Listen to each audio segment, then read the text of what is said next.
오늘은 레위기 19장 32절 말씀에 근거해서 하나님을 섬기듯 부모님을 섬기라는 주제로 하나님 말씀을 전하려고 합니다. 오늘은 어버이 주일입니다. 이 땅에 계시는 모든 부모님들에게 우리 하나님의 은혜가 함께 하시기를 바랍니다. 우리 부모님들 감사합니다 라는 뜻으로 박수 한번 보내겠습니다. 우리 자녀들 부모님 키워주셔서 고맙다고 박수 한번 세게 치세요. 늙으면 늙을수록 말을 많이 하고 싶어진다고 합니다. 저도 지금 나이가 꽤 들어가서 말이 많아진 편인가요? 옛날보다 말수가 많습니까? 연세가 드신 분들이 말을 많이 하는 이유가 있다고 합니다. 몸에는 기운이 하나도 없고요. 입에만 힘이 있어서, 입만 살아있어서 이거라도 한대요.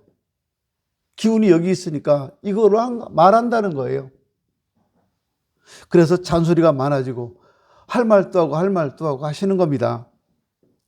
근데 여러분 그거 잔소리로 듣지 마세요. 그것도 잠시 잠깐이에요.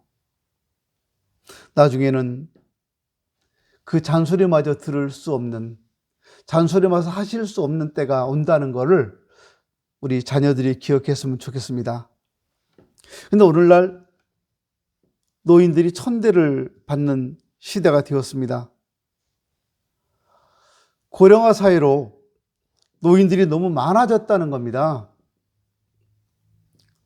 옛날에는 나이가 많다는 것 자체가 귀한 때였기 때문에 연세가 드신 노인들을 만나면 그 자체가 존경이었습니다. 허리가 숙여졌죠. 근데 몽테뉴라고 하는 철학자에 의하면 16세기 유럽에 보면 40세 이상 사는 사람이 대단히 드물었다고 합니다. 40세 이상 사는 사람이 없으니까 60세, 70세가 되면 당연히 존경스럽죠. 우리나라도 마찬가지입니다. 60세를 넘기는 사람이 옛날에 많지 않아서요. 태어나서부터 한 바퀴 돌아오면 딱 회갑이라고 하잖아요. 60년이 걸린답니다. 그때까지 사는 사람이 많지 않았기 때문에 한 번 돌아오는 회갑을 기뻐하고 그걸 기념하고 회갑이라고 했어요. 요즘은요. 회갑은요. 애들이죠. 애들. 여기 애들 막 남아 여기 보이네. 애들. 젊은이에요. 청년이에요. 60이면요. 근데 요즘은 정말 노인이 많아졌습니다. 그러니까 노인을 보아도 특별히 존경하는 마음이 생기질 않아요. 뭐 여기도 노인, 저기 노인 너무 많으니까요. 또 하나, 노인들을 모셔야 되는 젊은이들의 숫자가 줄어들었다는 데 문제가 있습니다. 그래서 노인들이 천대받는 거예요. 우리나라 저출산 문제로 심각한 위기에 처해 있습니다. 인구 절벽에 부딪혀 있어요. 전에는 형제들이 많으니까 부모님을 모시는 것 자체가 마음에 큰 짐이 아니었습니다. 큰아들이 못 모시면 둘째가 모시고 아니면 셋째가 모시고 넷째, 다섯째, 여섯째 이렇게 모시다 보면 큰 문제가 아니었어요. 근데 지금은요. 부모님을 모셔야 될 자녀가 하나예요, 하나. 혹은 둘, 너무 적어요. 그러다 보니까 부모님의 존재 자체가, 부모님이 연세가 많이 드시고 살아계신다는 자체가 존경의 대상이라기보다는 부담스러운 세상이 되었습니다. 이런 세대에 우리는 살고 있어요. 옛날에는 노인들이 할 일이 참 많이 있었어요. 그래서 오래 살았다는 것 자체가 지혜였고 경륜이었습니다. 그래서 어느 마을에서나 연세 드신 분들이 그 마을의 장로 역할을 했고 젊은 사람들을 가르쳤어요. 근데 지금은요. 노인들이 젊은이를 가르치는 것이 아니라 젊은이들이 노인들을 가르치는 세상이 되었습니다. 영어도 젊은이들이 더 잘해요. 인터넷도 휴대폰도 각종 전자장비에다가 주식이나 경제나 뭐든 다 더 잘해요. 뛰어납니다. 요즘 젊은이들. 놀고 있는 것 같지만 가만히 앉아서 돈 잘 버는 친구들 엄청 많잖아요. 눈에 보이지도 않는 가상화폐 가지고 막 그 뭐라고 하던데 무슨 코인 엄청 많이 벌잖아요. 막 즐기면서 살아요. 노인들은요. 우리 세대는 그냥 죽어라고 땅만 파고 그래야 되는 줄 알았어요. 지금 우리 세대가요. 그랬어요. 여기 지금 노인이라고 천대받는 우리 세대가 그런 세대였습니다. 전후 세대입니다. 어릴 때는 전쟁 직후에 태어나거나 전쟁 직전에 태어나거나 어릴 때는 진짜 가난해서 헐벗고 살았어요. 그래서 젊은 시절은요, 허리띠 졸라매면서 잘 살아보려고 무지 노력했습니다. 그리고 결혼하고 자라면서 성장해가면서 자녀를 낳고 살아가면서 내 자녀들에게는 이런 가난을 대물림하지 않겠노라고 엄청나게 이를 악물고 살았어요. 그렇게 살아서 오늘날 대한민국을 이루었고 그렇게 살아서 오늘날 우리의 가정을 이루었습니다. 근데 이제요, 천대받는 사람이 됐어요. 그렇게 잘 살면 되는 줄 알았어요. 그렇게 하면 되는 줄 알았어요. 근데 그렇게 열심히 살다 보니까 나이가 들었고 내 몸 아끼지 않고 열심히 일해서 내 노후를 걱정하지 않고 자녀들에게만 다 쏟아부었는데 이제 시대가 바뀌어버렸어요. 그래서 천대받는 세대가 되고 말았습니다. 생각하면 참 슬픈 일이에요. 이럴 줄 알았으면요, 이런 세대가 올 거라고 생각했으면요, 자녀들 학교도 안 보내요. 죽으라고 어렸을 때 일만 시켰을 거예요. 돈 벌어오라고. 근데 자녀를 위해서 희생하고 헌신한 결과가 오늘날 천대받는 시대가 되어버렸어요. 슬프잖아요. 근데 성경은 뭐라고 말씀합니까? 부모를 공경하는 것이 거룩이라고 말씀합니다. 레위기 19장 1절 2절에 내가 거룩한 것처럼 너희도 거룩하라 이렇게 말씀을 하시고 3절부터는 부모 공경을 말씀합니다. 이스라엘 백성들의 거룩함은 곧 구별됨인데 그 백성들은 부모 공경을 통해서 믿지 않은 백성들과 구별되는 삶을 살았습니다. 부모에게 효도하는 것이 그저 우리를 낳아주셨고 길러주셨기 때문이 아니라는 거예요. 효도가 거룩함이며 효도가 하나님께서 받으시는 것으로 생각한다는 겁니다.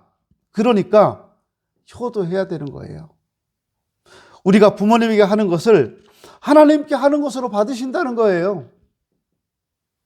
이거 분명히 명심할 일입니다. 하나님이 부모님을 향한 우리의 태도를 명확하게 정리해 주셨습니다. 부모님에게 하는 거 보고 하나님께 어떻게 하는 것으로 간주하시겠다, 이거예요. 내가 아무리 하나님을 잘 섬겨도요, 부모님께 잘못하면 그 하나님이 너 날 잘못 섬겼어 하시겠다는 거예요. 부모님께 잘하면 하나님께 복 받습니다. 부모님에게 효도하면 부모님이 복 주시는 것이 아니라 하나님이 복을 주시겠다고 약속을 거기다 달아 놓으셨어요. 그래서 약속 있는 첫 계명이라고 말씀하는 겁니다.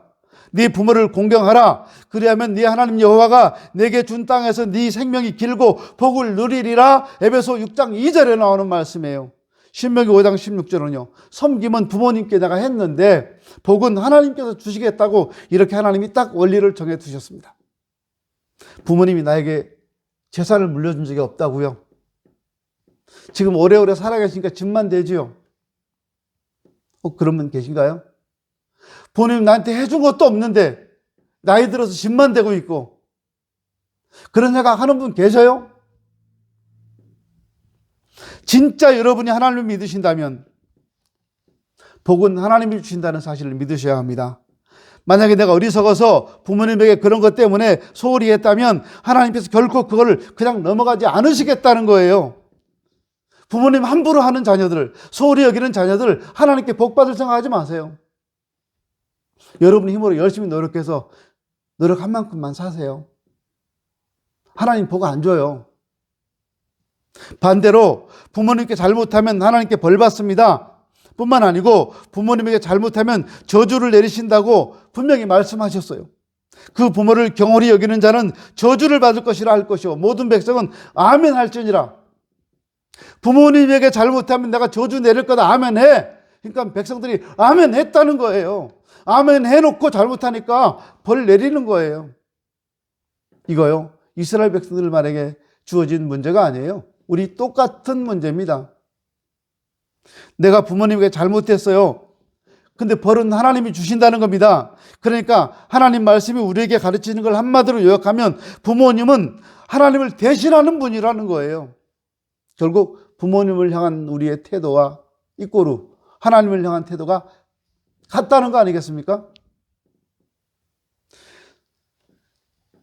사랑은 내리사랑이라고 하죠. 자식 사랑은요.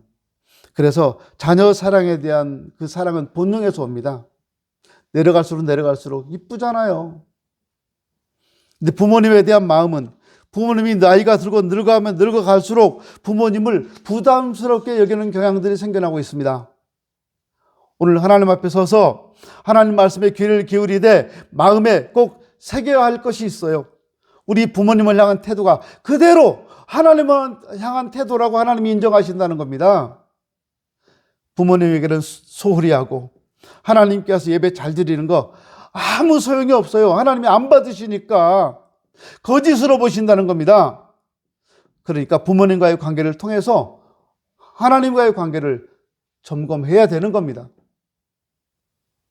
부모 공경은 하나님이 세우신 권위를 인정하는 태도입니다. 그래서 소중한 겁니다. 모두 다 하나님의 권위와 관련이 있는 겁니다. 나보다 위에 있는 권위자에게 내가 대하는 태도를 하나님이 보시고 하나님이 받으신다는 거예요. 나보다 위에 있는 권위를 함부로 대하면 하나님께서는 하나님에게도 그렇게 할 사람으로 보신다는 겁니다. 부모님이나 연세 많은 분들을 공경하는 걸 그저 미덕 중에 하나라고 생각해서는 안 됩니다. 이것은 하나님께서 하나님의 이름을 걸고 하신 중요한 명령입니다. 너는 센 머리 앞에 일어서고 노인의 얼굴을 공경하며 내 하나님을 경외하라. 나는 여호와니라. 세번역 성경에 보면 센 머리를 백발이 성성한 어른이라고 번역하고 있습니다. 이 말은 우리 각자의 부모만 아니라 머리가 희고 주름 잡힌 얼굴을 지닌 모든 어른들을 포함하고 있는 내용입니다. 결국 연세 많은 우리 성도님들에게 하는 것이, 연세 많은 어른들에게 대하는 것이 하나님께 하는 것이라는 거예요. 우리 젊은이들도 이렇게 명심해야 될 말씀이지만 나이가 많이 든 노인들도 명심하셔야 합니다. 나이 먹는 거 싫어하지 마세요. 주름 생기고 흰머리카락 생기면 마음이 무너지고 자꾸 늙는 것 같고 거울 앞에서 자꾸 흰머리카락 보게 되는데요. 그러지 마세요. 하나님 말씀 앞에 우리가 바로 반응해야 됩니다. 백발을 예찬하라고 말했어요. 백발 앞에 일어나라고 말하고 있습니다. 일어서라는 것은 경의를 표하라는 거예요. 이거 하나님 말씀입니다. 백발은 영화의 멸관이라 의로운 길에서 얻으리라. 젊은 자의 영화는 그 힘이요 늙은 자의 아름다운 것은 백발이니라. 잠언 20장, 잠언 16장 여기에 나오는 말씀들입니다. 지난주에요. 우리 김명자 원사님이 저한테 예배 끝나고 인사 나누는데 목사님 머리가 한 머리가 이렇게 있으니까요. 너무 멋있어요. 아니 내가 늙은 게 멋있어요? 흰머리라는 게 멋있어요? 그랬더니 네 그래요. 아니 목사가 늙어가면 뭐가 좋아요? 근데 좋대요. 머리가 하얀 게 중후하고 너무 멋있었대요. 여러분도 그렇게 생각하세요? 그럼 여러분도 빨리 늙으세요. 그럼 다 멋있게. 여러분 진짜 하나님 믿고 하나님 말씀이 그대로 이루어진다는 사실을 여러분이 믿는다면 이것부터 순종해야 됩니다. 하나님 말씀에 의하면 나이가 드는 것은 우리가 하나님이 우리에게 주신 역할이 있다는 겁니다. 흰머리가 생기는 것은 감사의 조건이에요. 내가 늙어간다는 건 슬픈 이야기가 아닙니다. 성경은 그렇게 말하지 않아요. 성경에 보니까 백발이 면류관이라고 말합니다. 백발을 면류관으로 여기라 이렇게 말해요.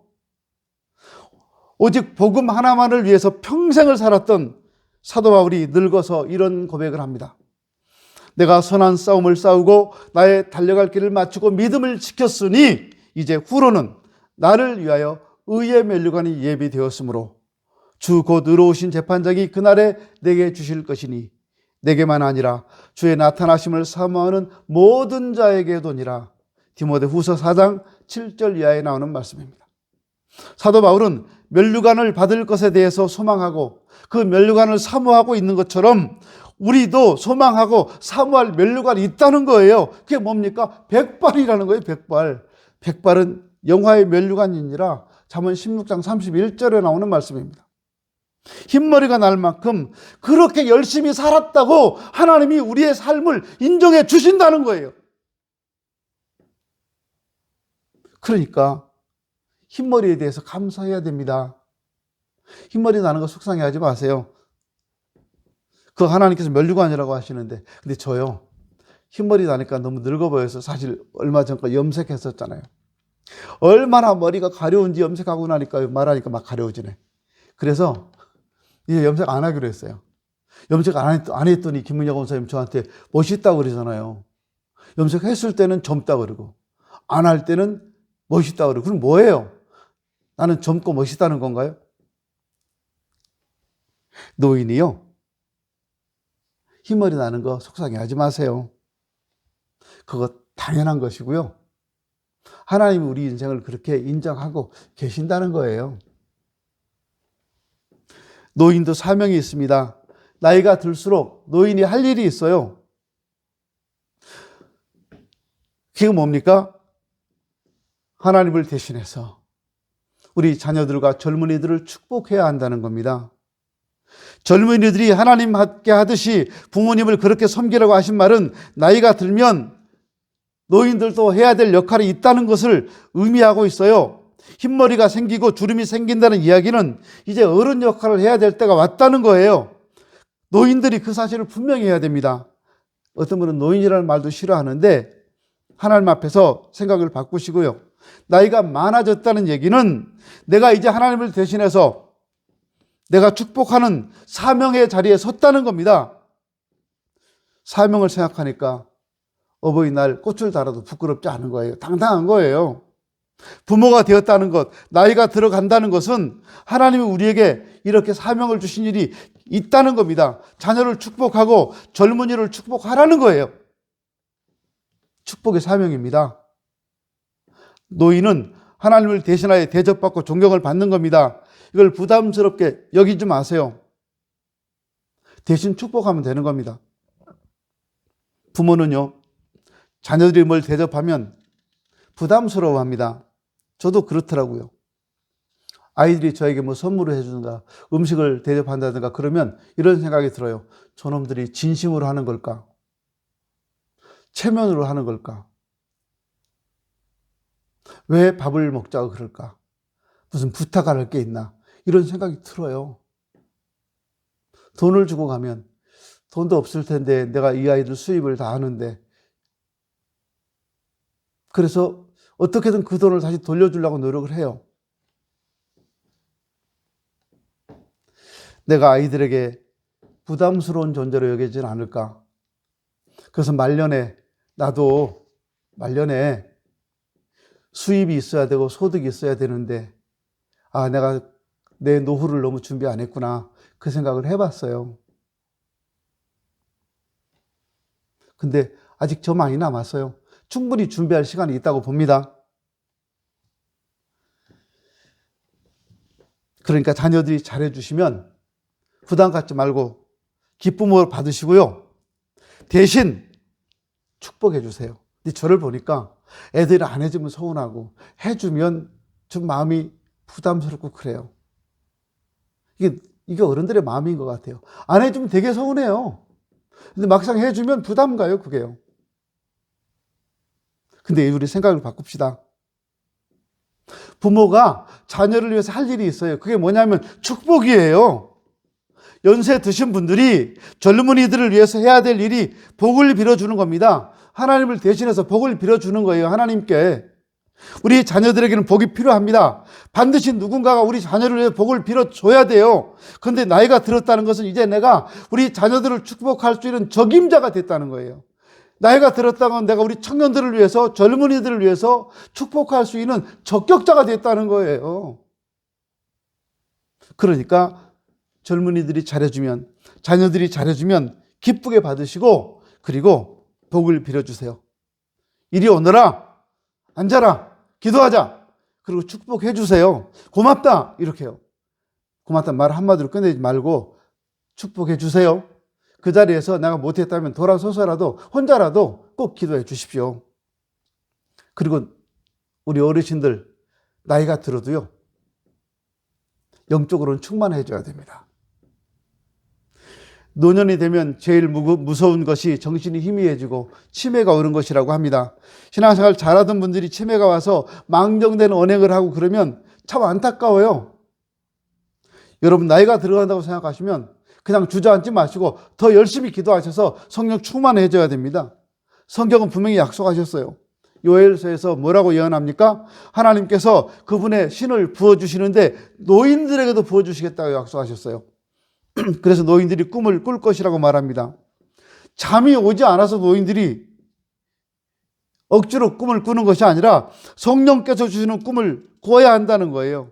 성령께서 주시는 꿈을 꿀 때 노인들이 존경을 받습니다. 하나님의 약속이기 때문에 나이가 들어간다면 더 많이 성령 충만을 구하십시오. 이제 지금이야말로 노인이야말로 예수 안에서 살고 예수 안에서 죽는 사람이 되어야 됩니다. 75세에 하나님 부름을 받고 하나님 앞에 나아갔던 아브라함을 생각해 보십시오. 80세에 부름 받고 하나님 앞에 나아가 자기 백성을 애굽에서 건져낸 모세를 한번 생각해 보십시오. 85세의 고령에도 불구하고 험한 산지 헤브론을 달라고 전쟁터에 나가게 해달라고 간구했던 갈렙을 한번 생각해 보십시오.